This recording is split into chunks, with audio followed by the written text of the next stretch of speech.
आदाब अर्ज़ है, आप देख रहे हैं एडीएन उर्दू न्यूज़ और आपके साथ मैं हूं डॉक्टर सैयद वहाबुल हक।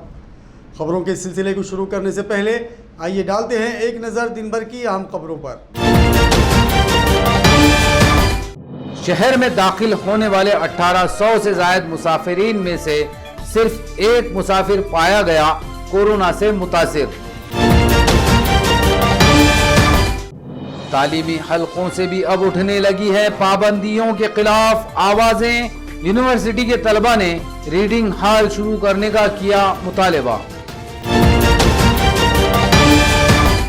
समृद्धि महामार्ग के लिए पहाड़ में किए जा रहे धमाके बने जटवाड़ा के लिए मुसीबत। वजनी पत्थरों की जद में आकर कई अफराद और जानवर जख्मी, मकानों को भी पहुंच रहा है जबरदस्त नुकसान। और बारिश के खुशगवार मौसम में फल फूल रहा है खूबसूरत छतरियों का कारोबार। अब खबरें तफसील से। आज शहर में दाखिल हुए करीब 2000 मुसाफिरों के कोरोना टेस्ट में सिर्फ एक मुसाफिर कोरोना वबा से मुतासिर पाया गया।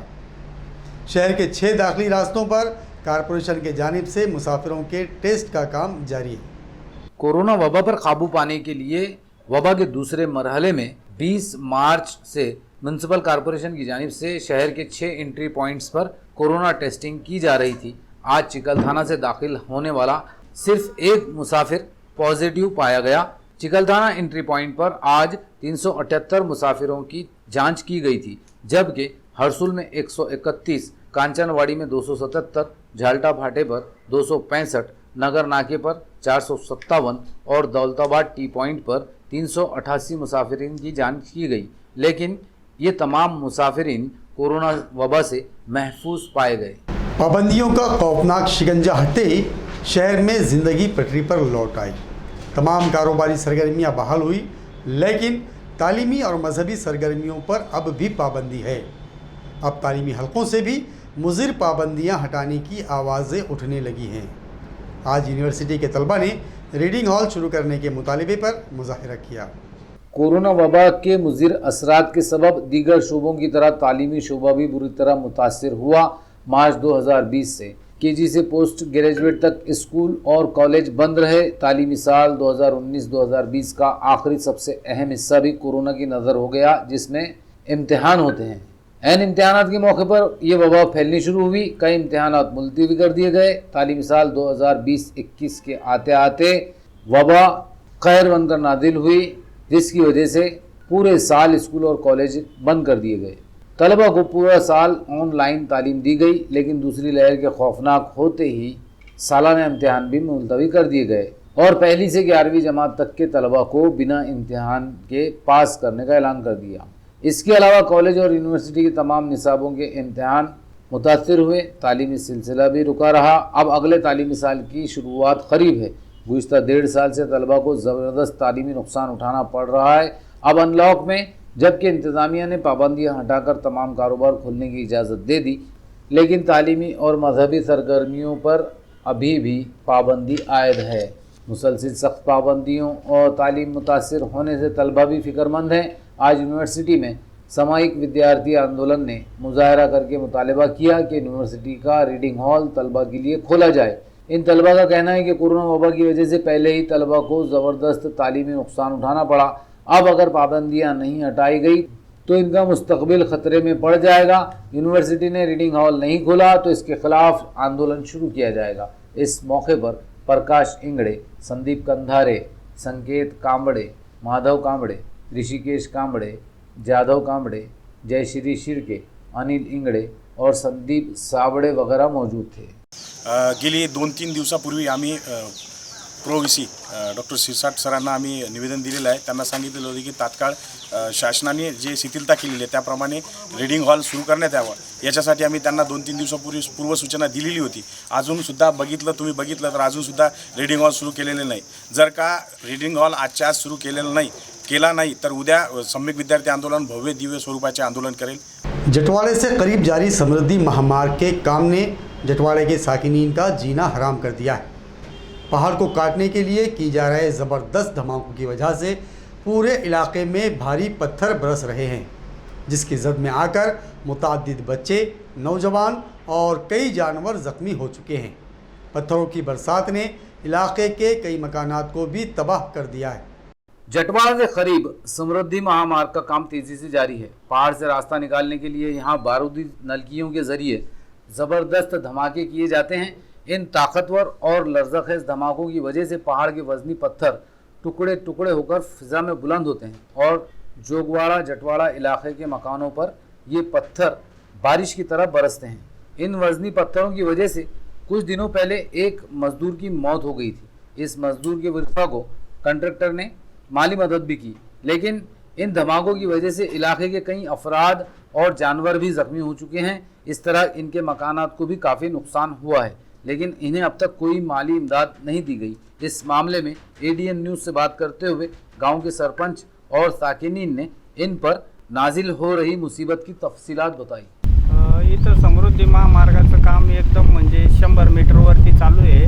तर तिथं ओपन ब्लास्टिंगमुळे आहे ना, तर घरांना तडे गेले, घरं पडलेले, काही लोक जखमी झालेले, जनावरं मेलेले। पण सतत आम्ही 2 वर्षापासून याचा पाठपुरावा करतो। शासनाकडं चक्रा मारून मारून गावकरी परेशान आहे, सरपंच पण परेशान, तरी पण आतापर्यंत काही मोबदला काही कोणाला मिळाला नाही। आणि जी वस्तुस्थिती आज ती तशीच चालू आहे। परत प्लास्टिंग ओपन चालू आहे, गायरानातून मुरुम नेणं चालू आहे, नद्या बुजवणं चालू आहे, गायरानावर कब्जा करणं चालू आहे। आमचा तलाव एक त्याच्यामध्ये मुरुम टाकून तलाव पण बुजवला यांनी, समृद्धीवाल्यांनी। जे इतकं मोठ्या प्रमाणात नुकसान झालेलं आहे की या समृद्धी महामार्गाचा आम्हाला एक पैशाचाही फायदा झाला आणि उलट आमचे गाव उद्ध्वस्त केले। गावाजवळून समृद्धी महामार्ग चाललेला आहे आणि त्यांनी लोकांना आम्हाला न सांगता ब्रेस्टिंग उडवतात। आमचे घराचे नुकसान होते, पडझड झाली, गाई म्हशी गेल्यात आणि हौद पिण्याची पाण्याची व्यवस्था गायब झालेली आहे। आम्ही त्यांना बार विनंती केली की साहेब आम्हाला कळवत जा ब्रेस्टिंग उडवते वेळेस। त्यांनी न सांगताना त्यांचे कामं केले सुरळीत, आम्हाला दडपण आणलं त्यांनी आमच्यावर। मातंग समाज को आबादी के एतबार से रिजर्वेशन दिया जाए, इस मतालबे पर मबनी एक मेमोरेंडम लहू प्रहार संगठन की जानिब से वज़ीर आला को पेश किया गया। लहू प्रहार संगठन का कहना है कि क्रांतिवीर लहूजी साड़वे मातंग समाज स्टडी कमीशन ने मातंग समाज की तरक्की के लिए 68 सिफारिशात की थी। इन तमाम सिफारिशात को कबूल करके अमली इक़दामात उठाए जाएं। इसके अलावा मातंग समाज को दरपेश मसाइल को हल करने के मुतालबे पर मुबनी मेमोरेंडम डिविजनल कमिश्नर ऑफिस में वज़ीर आला के दफ्तर को सौंपा गया। इस वफ्द में संतोष पवार, रतन शेलार, नितिन औहाड़, काका साहेब नाडे, सुभाष गौड़ी और सदानंद अडसूल वगैरह मौजूद थे। महाराष्ट्रामध्ये अनुसूचित जातीमध्ये 59 जाती असून त्या 59 जातीमध्ये मातंग समाज व तत्सम जातीचा समावेश होतो। या मातंग समाजाला अनुसूचित जातीसाठी असलेल्या आरक्षणाचा लाभ अति अल्प प्रमाणात मिळत असल्याने अनुसूचित जातीच्या आरक्षणाची अबकड वर्गवारी करावी अशी मागणी मातंग समाज मागील 40 वर्षापासून महाराष्ट्रातील सर्व सरकारांकडे करत आहे। मात्र आजपर्यंत एकाही सरकाराने या मागणीचं गांभीर्य लक्षात घेतलेलं नाही। तसेच सन 2008 मध्ये महाराष्ट्र शासनाने स्थापन केलेल्या क्रांतिवीर लहूजी साळवे मातंग समाज अभ्यास आयोगाने आपला अहवाल 68 शिफारशीसह शासनास सादर केलेला आहे। मात्र मागील 12 वर्षात 68 पैकी एकाही शिफारशीचा शासन निर्णय महाराष्ट्रातील सरकारने पारित केलेला नाही। यामुळे लहूप्रहार संघटनेच्या वतीनं आज औरंगाबादचे विभागीय आयुक्त यांच्यामार्फत मुख्यमंत्री उद्धवजी ठाकरे यांना अनवाणीचा इशारा दिलेला आहे। डॉक्टर बाबा साहब अम्बेडकर मराठवाड़ा यूनिवर्सिटी में छत्रपति शिवाजी महाराज का मुजस्समा नस्ब करने के मौके पर आलीशान इफ्तिताही प्रोग्राम मुनक्कद किया जाए।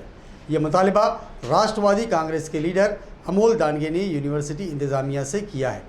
आज डॉक्टर बाबासाहेब आंबेडकर मराठवाडा विद्यापीठात छत्रपती शिवाजी महाराजांचा पुतळा बसण्याचं काम सुरू झालेलं आहे। हा एक मोठे आणि ऐतिहासिक काम आज या विद्यापीठात होत आहे। आपण बघत आहोत आरक्षणाच्या नावाखाली समाजात तेढ निर्माण करण्याचं काम मागच्या काही काळामध्ये झालेलं आहे। त्याच अनुषंगाने आज डॉक्टर बाबासाहेब आंबेडकर मराठवाडा विद्यापीठात छत्रपती शिवाजी महाराजांचा पुतळा होणे म्हणजे एक सामाजिक सौहार्दाचा संदेश आहे। परंतु काही लोक या पुतळ्याच्या नावाखाली पुतळ्याचं तोंड इकडे असले पाहिजे, पुतळ्याची दिशा अशी असली पाहिजे, मुळात महापुरुषांची जी कार्यप्रणालीची दिशा होती ती दिशा अंगीकृत करण्याचं काम आजच्या तरुण पिढीने घेतलं पाहिजे. आज महाराष्ट्राच्या दिशेने नेण्याचं काम मागच्या काळात झालं. ती दिशा आपली नव्हे, ही सामाजिक सौहार्दाची भूमी आहे आणि सामाजिक सौहार्द राखणे हाच महाराष्ट्राचा मोठा पैलू आहे आणि आजच्या या पुतळ्याच्या निमित्त हाच आपण पैलू ठेवला पाहिजे असा संदेश मी राष्ट्रवादी विद्यार्थी काँग्रेसचा शहर कार्याध्यक्ष अमोल दांडगे या नात्यानं महाराष्ट्रातल्या सर्व तरुणांना देतोय आणि छत्रपती शिवाजी स्मारकांचं काम लवकरात लवकर सुरू करण्याची विनंती देखील काल आम्ही इथल्या मॅनेजमेंट काउन्सिल मीटिंगमध्ये आम्ही तसा ठराव मांडला. जायकवाड़ी से शहर को पानी पहुंचाने वाली मेन पाइपलाइन चीते गांव से करीब फूट गई. इस हफ्ते में इस तरह का ये दूसरा वाक़या है जिसकी वजह से पूरे शहर में पानी सप्लाई का निज़ाम मुतासिर हुआ है. जायकवाड़ी से औरंगाबाद शहर को 700 और 1200 mm की 2 बड़ी पाइपलाइनों के जरिए पानी फराहम किया जाता है. मंगल की रात चीतेगांव टूल नाका से करीब 1200 मिलीमीटर की पाइपलाइन फूट गई, जिसकी वजह से पानी सप्लाई बंद करके इसकी मरम्मत का काम शुरू किया गया. बुध की रात देर गए तक ये काम चलता रहा, जिसके बाद पानी सप्लाई का सिलसिला बहाल हुआ. एग्जीक्यूटिव इंजीनियर किरण धांडे ने कहा कि पाइपलाइन की दुरुस्ती के काम की वजह से अब मामूल के मुताबिक पानी सप्लाई में 1 दिन की ताखीर होगी. मुंबई के असूदे फाउंडेशन की जानिब से औरंगाबाद म्यूनिसिपल कॉरपोरेशन के 4 स्कूलों में सैनिटाइजिंग किट तकसीम किए गए. इस फाउंडेशन ने कोरोना वबा के चलते तलबा का तालीमी सिलसिला बहाल रखने के लिए ऑनलाइन तालीम का भी नज़्म किया है. असोदे फाउंडेशन ने गुज़िश्ता साल औरंगाबाद म्यूनिसिपल कॉरपोरेशन से एक मुआहिदा किया था, जिसके तहत फाउंडेशन ने कॉरपोरेशन के प्रियदर्शनी मयूरबन कॉलोनी, हरसूल, मिटमिटा और चिकलथाना के स्कूलों के 274 तलबा की ऑनलाइन तालीम का नज़्म किया. फाउंडेशन ने गैर मुल्की सयाहों के जरिए अंग्रेजी और सारी दुनिया की मालूमात तलबा तक पहुँचाई है. इसके साथ ही फाउंडेशन ने इन स्कूलों के 274 तलबा को कोरोना से महफूज रखने के लिए इनके घर घर जाकर सैनिटाइजिंग किट तकसीम किए गए. फाउंडेशन की chief executive officer Alia Kharge ने कहा कि कोरोना की दूसरी लहर के दरमियान हमने तयशुदा जिम्मेदारी से आगे बढ़कर तलबा की सेहत और जान की हिफाजत को यकीनी बनाने के लिए इनके घर जाकर तलबा और सरपरस्तों से मुलाकात की. स्कूल बंद होने के बाद भी इनका तालीमी सिलसिला बहाल रखने के लिए कॉरपोरेशन के टीचर्स की मदद से ऑनलाइन तालीम का नज़्म किया गया. इस प्रोजेक्ट में म्यूनिसिपल एजुकेशन ऑफिसर रामनाथ थोरे, कल्चरल ऑफिसर संजीव सोनार, सदर मुदर्रिसा उर्मिला लोहार, देवेंद्र साड़ुंके, लक्ष्मीकांत ननवरे, शशिकांत उबाले और रत्न प्रभा बहाल करने भरपूर ताउन दिया. नाजरीन, अब वक्त हो चला है कि मुख्तसर वक्फे का. खबरें अभी और भी हैं, देखते रहिए ADN उर्दू न्यूज़.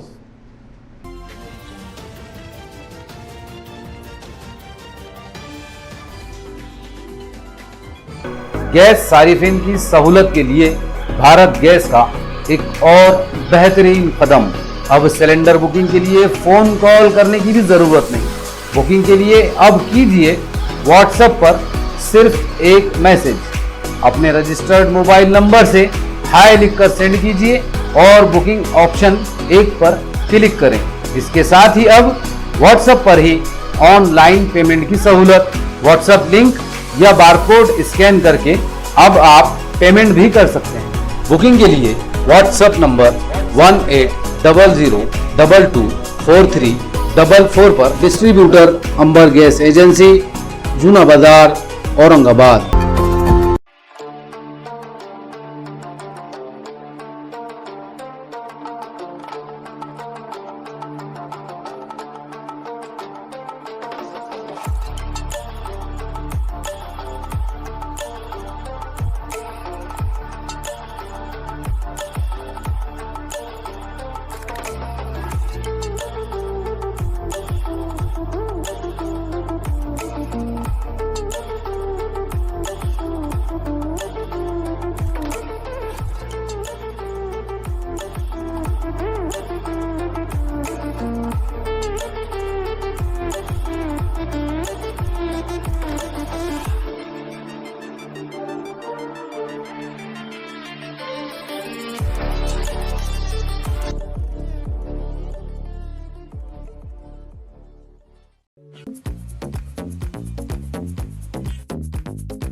नाजरीन, वक्फे के बाद आप सभी का दोबारा खैर मकदम है।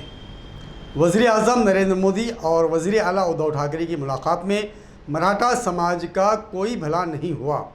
जब तक मराठा समाज को इंसाफ नहीं मिलता, हम मराठा रिजर्वेशन की तहरीक जारी रखेंगे। रिजर्वेशन के लिए मुकदमा दायर करने वाले विनोद पाटिल ने ये बात कही। आजच्या बैठकीकडे मी आणि समाज एकाच अँगलने बघत होतो की जबाबदारी निश्चित होईल। ही जबाबदारी नेमका राज्य सरकारची का ही जबाबदारी नेमकं केंद्र सरकारची, दोघांपैकी कोण जबाबदारी घेईल आणि कोण मराठा आरक्षणाचा कारभारी राहील हे आज या ठिकाणी सिद्ध झालेले नाही। फक्त आश्वासन आज पुन्हा एकदा समाजाला मिळालेले आहे। मी तर म्हणेल आश्वासन पण आज मिळालेलं नाहीये। आत्ताच जी पत्रकार परिषद झाली त्याच्यामध्ये राज्य सरकारच्या वतीने स्पष्ट करण्यात आलं की आम्ही आमचे मुद्दे मांडले, त्यामध्ये महत्त्वाचा मुद्दा मराठा आरक्षण देखील होता व इतर मुद्दे देखील होते आणि आपण सकारात्मक पाऊल उचलावे असं आम्ही त्यांना विनंती केली। पण प्रश्न आज एवढाच आहे आणि तो प्रश्न पुन्हा प्रलंबित राहतो। अशोक चव्हाण साहेबांच्या बोलण्यातून एक लक्षात आलं, चव्हाण साहेब बोलले की हे अधिकार जर राज्याला आले येण्यापर्यंत तुम्ही काय कारवाई करावी। मग प्रधानमंत्र्यांनी असं सांगितलं का की हे अधिकार राज्यालाच आहे, राज्याने पाऊल उचलावे का? त्यांनी सांगितलंय केंद्राला आहे, केंद्र पाऊल उचले। ह्या सर्व गोष्टीबाबत अद्यापही स्पष्टता आलेली नाही। त्यामुळे कृपया करून राज्य सरकारने असा गैरसमज करू नये की आज त्यांची भेट झाली म्हणून आम्ही शांत झालो। आम्हाला जोपर्यंत आमच्या पदरामध्ये आरक्षण व आरक्षणाच्या पर्यायी व्यवस्था मिळत नाही तोपर्यंत आम्ही शांत बसणार नाही। कोरोना वबा के दौर में सिद्धार्थ गार्डन और चिड़ियाघर में सन्नाटा फैला हुआ था। इस अरसे में म्यूनिसिपल इंतज़ामिया ने चिड़ियाघर और गार्डन में रंग रोगन, मरम्मत और तज़ीन के काम करके उसे मज़ीद दिलकश और खूबसूरत बना दिया है। मार्च 2020 से सिद्धार्थ गार्डन और चिड़ियाघर में दाखिला बंद रखा गया था। इस मौके को गनीमत जानकर म्यूनिसिपल एडमिनिस्ट्रेटर आस्तिक कुमार पांडे ने गार्डन और चिड़ियाघर में मरम्मत, रंग व रोगन और तज़ीन का काम शुरू करवाया। काम की इब्तिदा में जानवरों के पिंजरे और कमरों की मरम्मत और रंग व रोगन का काम किया गया। यहाँ कई मकामात पर पानी की लाइन टूटी हुई थी जिसे दुरुस्त कर लिया गया। हर जानवर के पिंजरे को इसके कुदरती रंग के मुनासिबत से रंग दिया गया है। पिंजरों की टूटी हुई जालियाँ, शेड और टीन बदले गए। चिड़ियाघर के अहाते में पेवर ब्लॉक नस्ब किए गए। इसके अलावा गार्डन के अहाते में जगह जगह बच्चों में मकबूल कार्टून के मुजस्समे रखे गए हैं। अब इन मुजस्समों को ढाँप कर रखा गया। इसके अलावा बच्चों के खेलने के सामान को दुरुस्त किया गया। अब इस गार्डन को बच्चों के लिए मज़ीद पुरकशिश बना दिया गया है। आलूदगी की वजह से यहाँ मिनी ट्रेन 2 सालों से बंद है। अब इस ट्रेन को शमसी तवानाई पर चलाने के लिए गौर किया जा रहा है। फाजिलपुरे में कई दिनों से फूटा हुआ ड्रेनेज यहाँ के साकिनीन और राहगीरों के लिए मुसीबत बन चुका है। साकिनीन ने मुतालबा किया है कि म्यूनिसिपल इंतज़ामिया फौरी इस ड्रेनेज लाइन को दुरुस्त करे, वरना उसके खिलाफ आंदोलन शुरू किया जाएगा। फाजिलपुरा लेबर कॉलोनी में रंगमहल के सामने रोड पर ड्रेनेज लाइन काफ़ी दिनों पहले फूट चुकी है। गुज़िश्ता कई दिनों से इस लाइन से गंदा और बदबूदार पानी सड़क पर बह रहा है, जिसकी वजह से इस रास्ते से राहगीरों का चढ़ना मुश्किल हो चुका है। इसी तरह यहाँ के साकिनीन गंदगी और बदबू से परेशान हो चुके हैं। एडीएन से बात करते हुए यहाँ के साकिनीन ने बताया कि कई बार म्यूनिसिपल इंतज़ामिया से शिकायत की गई, लेकिन म्यूनिसिपल इंतज़ामिया इस जानिब तवज्जो देने के लिए तैयार नहीं। साकिनीन का कहना है कि अगर जल्द ये काम नहीं किया गया तो कारपोरेशन के खिलाफ आंदोलन शुरू किया जाएगा। ये पुराना ड्रेनेज का गंदा पानी एकदम, और इसमें से हम लोग को अगर रोज़ का आना जाना है, इसको क्रॉस करके जाना पड़ता, तो इसमें हम लोग के छींटे वगैरह, इसमें हमारा बच्चे, यहाँ पर बच्चे जो है ना थोड़े गरीब मीडियम बच्चे बेचारे, वो है ना इसमें गंदे पानी में बगैर चप्पल के घूमते रहते, वही उनके घर में जा रहे हैं बगैर चप्पल। और इससे क्या होता है, बीमारी वगैरह हो रही है। अभी जो ये ड्रेनेज का पानी जो बह रहा है, इससे जो है ना आने जाने वाले लोगों को बहुत तकलीफ हो रही है, परेशानी हो रही है। और ये कम से कम 8 दिन से बह रहा है और कोई इसको आगे को देख रहा नहीं, कोई ध्यान दे रहा नहीं। और मैं कारपोरेशन से रिक्वेस्ट करता हूँ कि जल्द से जल्द आके यहाँ पर ये ड्रेनेज के पानी को साफ किया जाए। और ड्रेनेज के पानी को गंदी बांस आ रही है, पूरा बैलन बहती जा रहा है। बच्चों को आने जाने की परेशानी हो रही है, नमाजी के लोग जाने की परेशानी हो रही है, नमाज छीटे हो रहे हैं, पूरा पानी बह रहा है, आंटी तो हो रहा। छोटे छोटे बच्चे हैं, बच्चों के ऊपर पानी जा रहा है, पैदल जाना मुश्किल होगा यहाँ पे। हमने कई बार कंप्लेंट करे, फ़ोन करे, आप बोले आ रहे आ जा रहे, 1 घंटे में आ रहे, 2 घंटे में आ रहा, तब कुछ साफ नहीं कर रहा। पाबंदियों के हटते ही मौसम भी खुशगवार हो गया है। अब बारिश के इस मौसम में छतरियों का कारोबार ज़ोर शोर से जारी है। शहर के रास्तों और बाज़ारों में हमा अक़साम की खूबसूरत छतरियाँ शहरियान को अपनी जानिब राग़िब कर रही हैं। कोरोना वबा का खौफनाक शिकंजा हटते ही मौसम गर्मा भी रुखसत हुआ। मुज़िर पाबंदियों के साथ शहरियान को जैसे गर्मी से भी नजात मिल गई। मानसून की बारिश ने मौसम तो तब्दील कर दिया, अब इस खुशगवार माहौल में इस मौसम से जुड़े कारोबार भी फल फूल रहे हैं। बारिश में सबसे ज़्यादा ज़रूरत छतरियों, रेनकोट और जैकेट वगैरह की होती है। इन दोनों शहर के बाज़ारों और अहम रास्तों के किनारे बड़ी तादाद में छतरियों की दुकानें सजी नज़र आ रही हैं। पाबंदियां हटने से दीगर शहरों से छतरियों का नया स्टॉक भी आ चुका है, जिसमें बच्चों और बड़ों के लिए दिलकश डिज़ाइनों की छतरियां हर एक को जैसे लुभा रही हैं। छतरियों और रेनकोट का कारोबार करने वाले व्यापारी भी पाबंदियों के हटते ही ज़ोरदार बारिश शुरू होने से मसरूर नज़र आ रहे हैं। गुज़िश्ता साल सख्त लॉकडाउन में इन्हें ज़बरदस्त नुकसान उठाना पड़ा था, लेकिन अब ऐन मौसम बरसात के शुरू होते ही पाबंदियां हट गई और बारिश के सिलसिले से इनका कारोबार भी अब चल पड़ा है। ये छतरी बॉम्बे से लाए सर, बेचने के लिए। अभी लॉकडाउन था, आपको मालूम है सब। उसके बाद में अब धीरे धीरे चालू हुआ है, तो उस हिसाब से छतरी लाए। थोड़ा गाड़ी पटरी पे आ रही है और हम दोस्त सर के बहुत आभारी है, तो उन्होंने हम लोगों को बहुत चांस दिया। हमारे पास अच्छी क्वालिटी के रेनकोट आए हुए हैं, डबल के आए हुए हैं और सब वाजबी रेट में 350-400 रुपये के अंदर में बढ़िया क्वालिटी का रेनकोट आया हुआ है। 7 तारीख से बारिश चालू हो चुकी है। गिराकी की भी जो तो आ रहे हैं इधर दूर दूर के लिए लेने के लिए रेनकोट। छतरी है, छोटी छतरी, बड़ी छतरी। बारिश का मौसम है, उस हिसाब से छतरी सबके लिए ज़रूरी है, बच्चों के लिए, बड़ों के लिए, बूढ़ों के लिए। हम लोग होलसेल रेट में लाते हैं, रिटेल में बेचते हैं। सोशल मीडिया पर होटल भोज और होटल शाही भोज के नाम से चलाई जा रही पोस्ट को होटल मालिकान ने बेबुनियाद करार दिया। एक प्रेस कॉन्फ्रेंस में उन्होंने कहा कि साइबर ठगों ने खुद उनसे 1.5 लाख रुपये ठग लिए और उनके नाम से दूसरों को भी धोखा दिया है।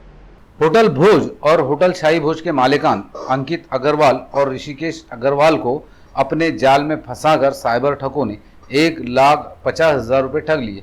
इन शातिरों ने इस पर ही बस नहीं किया, बल्कि भोज थाली का मोबाइल नंबर हासिल करके इसके ज़रिए दूसरों को भी बेवकूफ़ बनाकर ठग लिया। ये मामला 4 जून को सामने आया। अपने साथ और होटल के नाम से दूसरों को धोखा देने का इल्म होने पर अंकित अग्रवाल और ऋषिकेश अग्रवाल ने आज एक प्रेस कॉन्फ्रेंस में इस वाक़े की तफसील बताई और वजाहत की कि भोज थाली के नाम से हुई धोखाधड़ी में इनका कोई किरदार नहीं है। इनके नाम से साइबर ठगों ने दूसरों को भी धोखा दिया है। उन्होंने शहरियान से भी अपील की कि वो साइबर ठगों से होशियार रहें, किसी को अपना OTP, बैंक नंबर और दीगर ज़ाती तफसीलात शेअर न करें ताकि इनके साथ कोई धोखा ना हो। मागच्या 7-8 महिन्यापासून फेसबुकवर आमच्या नावाने स्कॅम चालू आहे। 1 थाली घ्या 2 थाली फ्री, 1 थालीवर 1 थाली फ्री। मी लोकांना हे कळवू इच्छितो की बाबा आमचं काही घेणं देणं नाही त्या ऑफरशी। लोकांनी अशा भूलथापांना बळी पडू नये आणि सगळ्यात महत्त्व OTP कोणालाच अनोळखी माणसाला अजिबात शेअर करू नये। कोणत्याही लिंक अनोळखी नंबरवरून आलेल्या लिंकवर क्लिक करू नये। पोलीसमध्ये पण याची आम्ही तक्रार केलेली आहे सायबर क्राईमला। त्यांनी पण ॲक्शन करून ॲक्शन घेतलं आहे त्याच्यावर, पण तो नवीन पेज क्रिएट करतो, नवीन IP ॲड्रेसवरून सगळं हे त्याचं कारोबार चालू आहे। कोरोना के वबाई दौर में फ़र्द शनासी के साथ काम करने वाले ज़िला कलेक्टर सुनील चौहान को कोरोना फाइटर के एजाज़ से नवाजा गया। पत्रकार सेवा संघ के रामनाथ जरहाड़, अविनाश कुलकर्णी वगैरह ने ज़िला कलेक्टर को तौसीफ़ी सनद पेश की। खबरों के सिलसिले को ख़त्म करने से पहले आइए डालते हैं फिर से एक नज़र दिन भर की अहम खबरों पर। शहर में दाखिल होने वाले 1800 से ज़ायद मुसाफिरीन में से सिर्फ एक मुसाफिर पाया गया कोरोना से मुतासिर। तालीमी हलकों से भी अब उठने लगी है पाबंदियों के खिलाफ आवाजें। यूनिवर्सिटी के तलबा ने रीडिंग हॉल शुरू करने का किया मुतालबा। समृद्धि महामार्ग के लिए पहाड़ में किए जा रहे धमाके बने जटवाड़ा के लिए मुसीबत। वजनी पत्थरों की जद में आकर कई अफराद और जानवर जख्मी, मकानों को भी पहुंच रहा है जबरदस्त नुकसान। और बारिश के खुशगवार मौसम में फल फूल रहा है खूबसूरत छतरियों का कारोबार। नाजरीन, ये थी आज की खबरें। कल फिर मुलाकात होगी नई खबरों के साथ। तब तक अपना ख्याल रखिए और देखते रहिए ADN उर्दू न्यूज़।